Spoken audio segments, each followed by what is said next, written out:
One special night only. Celebrate the music and legacy of Jimi Hendrix. So hard to get through to you.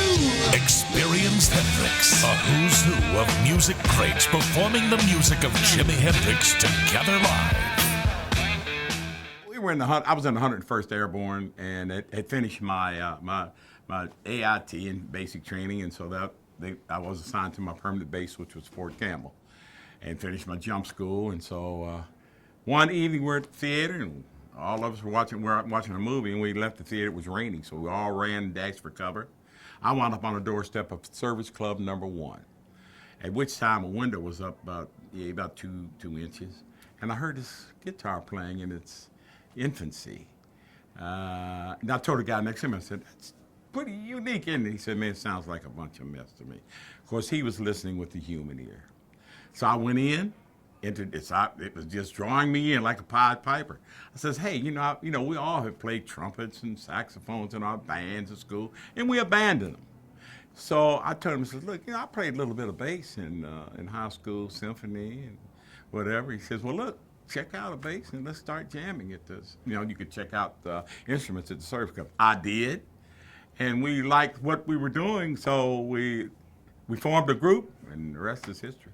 I saw him put 25 years in the guitar in about 4.5 years, because it was a night and day affair, constant practicing, constant pick dropping, until he finally knew that he was destined for this greatness. He always said, "Well, when I get big, I'm gonna such and such." So Jimmy went off, and I did not see him. The longest he stayed away this time was about 5 months.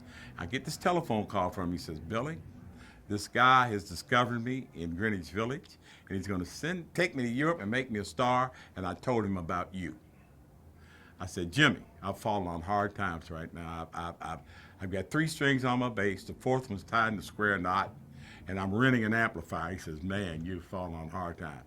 He says, "Well, I'll make it, and I'll send for you." Fella brought his that album over to the house, and I looked at it. I said, "I don't know this guy." He said, "Oh, that's your buddy." I said, "No, that's not him." He had lost maybe 35 pounds. He was skinny. His hair was long and fuzzy. I said, "That's not him." So I put it on. I said, "That's him." He's made it. So I was glad for him. But I went on with my life and not even thinking about it. I don't think I even bought the next album, and went on with my life till finally he called. And so that was a dream come true, to be reunited with my buddy and to be able to make good music instead of working, but I was still working in some of the smaller clubs and the chitlin circuits on the weekends.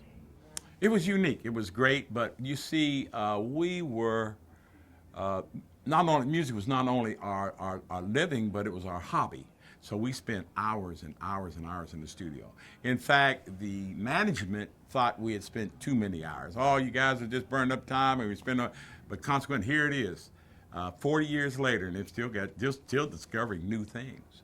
And so I'm glad to be a part of that, and glad to be a part of the creative force of in Jimmy's life.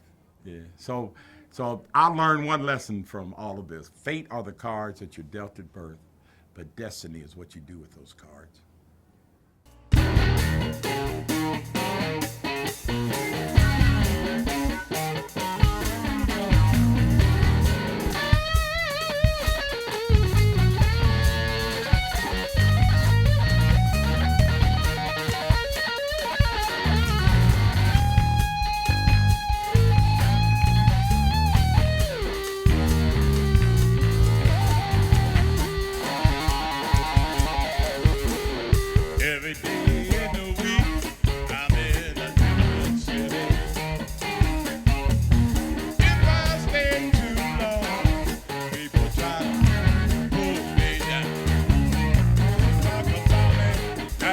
Door.